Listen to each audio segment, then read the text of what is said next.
John Fitzgerald Kennedy, do solemnly swear I, John Fitzgerald Kennedy, do solemnly swear that you will faithfully execute the office of President of the United States that I will faithfully execute the office of President of the United States and will, to the best of your ability, and will, to the best of my ability, preserve, protect, and defend the Constitution of the United States. preserve, protect, and defend the Constitution of the United States. So help you God. So help me God.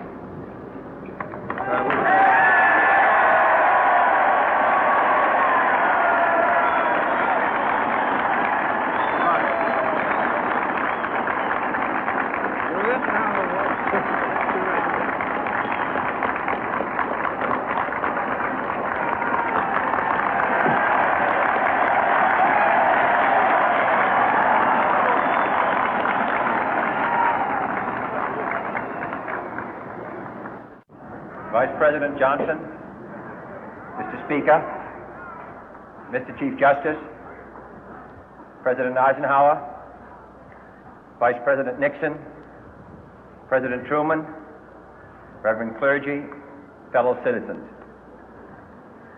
We observe today not a victory of party, but a celebration of freedom, symbolizing an end as well as a beginning, signifying renewal as well as change.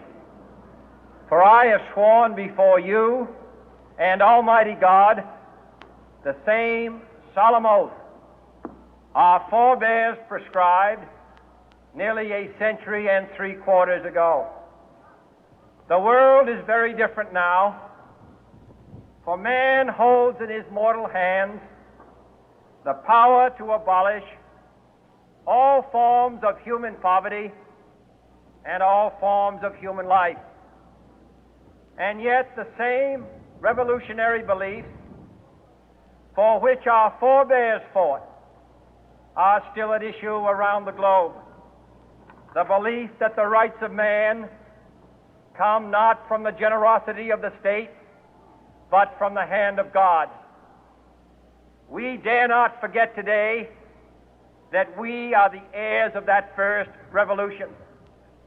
Let the word go forth from this time and place to friend and foe alike that the torch has been passed to a new generation of Americans born in this century, tempered by war, disciplined by a hard and bitter peace, proud of our ancient heritage, and unwilling to witness or permit the slow undoing of those human rights to which this nation has always been committed and to which we are committed today at home and around the world.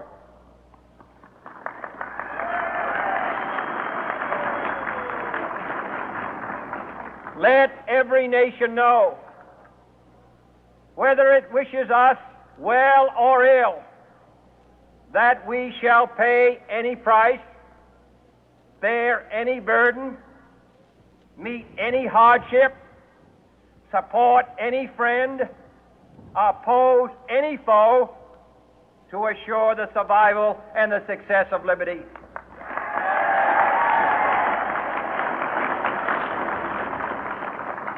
This much we pledge and more. To those old allies whose cultural and spiritual origins we share, we pledge the loyalty of faithful friends. United, there is little we cannot do in a host of cooperative ventures. Divided, there is little we can do, for we dare not meet a powerful challenge at odds and split asunder. To those new states whom we welcome to the ranks of the free, we pledge our word that one form of colonial control shall not have passed away, merely to be replaced by a far more iron tyranny. We shall not always expect to find them supporting our view, but we shall always hope to find them strongly supporting their own freedom, and to remember that in the past, those who foolishly sought power by riding the back of the tiger ended up inside.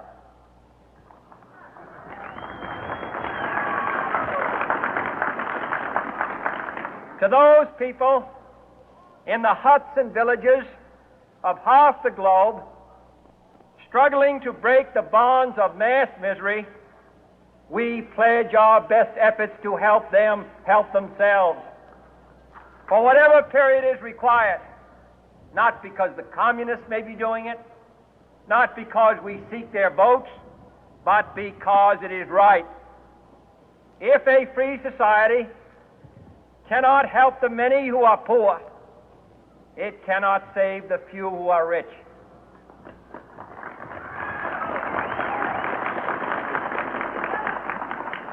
To our sister republics south of our border, we offer a special pledge to convert our good words into good deeds, in a new alliance for progress, to assist free men and free governments in casting off the chains of poverty.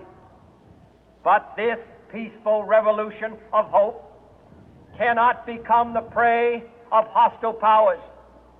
Let all our neighbors know that we shall join with them to oppose aggression or subversion anywhere in the Americas.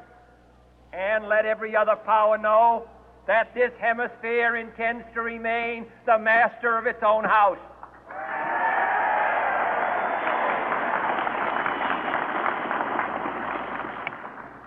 To that World Assembly of Sovereign States, the United Nations, our last best hope, in an age where the instruments of war have far outpaced the instruments of peace, we renew our pledge of support to prevent it from becoming merely a forum for invective, to strengthen its shield of the new and the weak, and to enlarge the area in which its writ may run. Finally, to those nations who would make themselves our adversary, we offer not a pledge, but a request that both sides begin anew the quest for peace. Before the dark powers of destruction, unleashed by science, engulf all humanity in planned or accidental self-destruction, we dare not tempt them with weakness, for only when our arms are sufficient beyond doubt can we be certain beyond doubt that they will never be employed.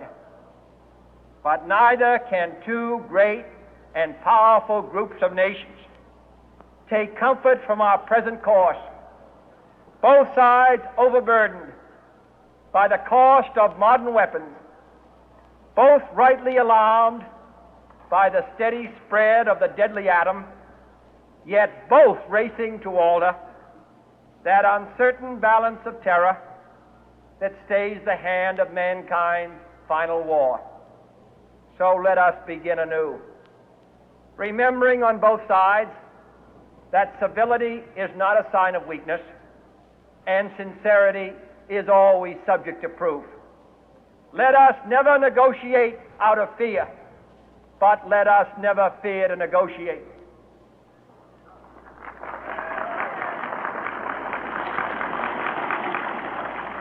Let both sides explore what problems unite us, instead of belaboring those problems which divide us. Let both sides, for the first time, formulate serious and precise proposals for the inspection and control of arms, and bring the absolute power to destroy other nations under the absolute control of all nations.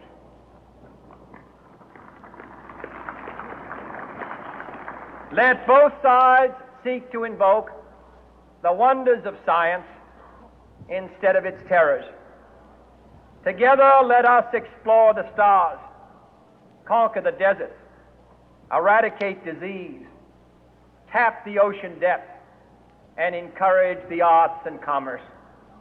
Let both sides unite to heed in all corners of the earth the command of Isaiah to undo the heavy burden and let the oppressed go free.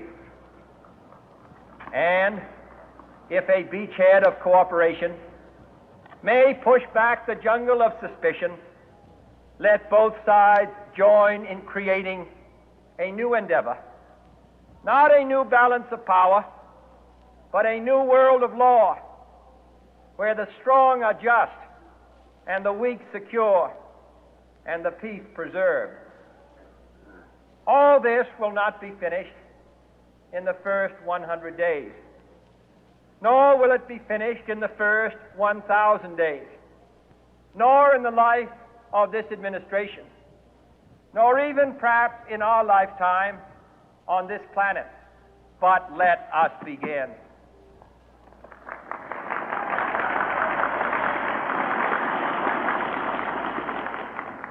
In your hands, my fellow citizens, more than mine, will rest the final success or failure of our course. Since this country was founded, each generation of Americans has been summoned to give testimony to its national loyalty. The graves of young Americans who answered the call to service surround the globe. Now the trumpet summons us again, not as a call to bear arms, though arms we need, not as a call to battle, though in battle we are, but a call to bear the burden of a long twilight struggle, year in and year out, rejoicing in hope, patient in tribulation, a struggle against the common enemies of man, tyranny, poverty, disease, and war itself. Can we forge against these enemies a grand and global alliance, north and south, east and west, that can assure a more fruitful life for all mankind? Will you join in that historic effort?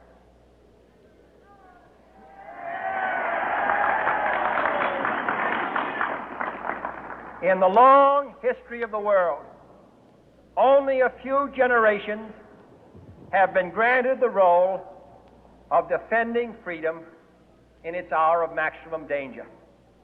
I do not shrink from this responsibility. I welcome it.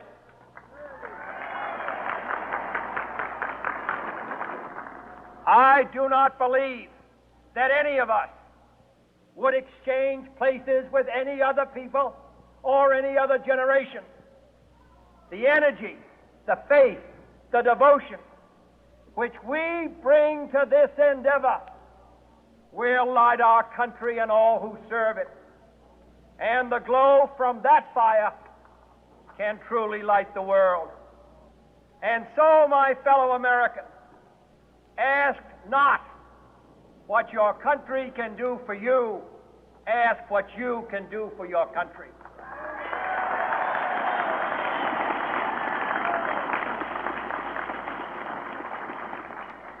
My fellow citizens of the world, ask not what America will do for you, but what together we can do for the freedom of man.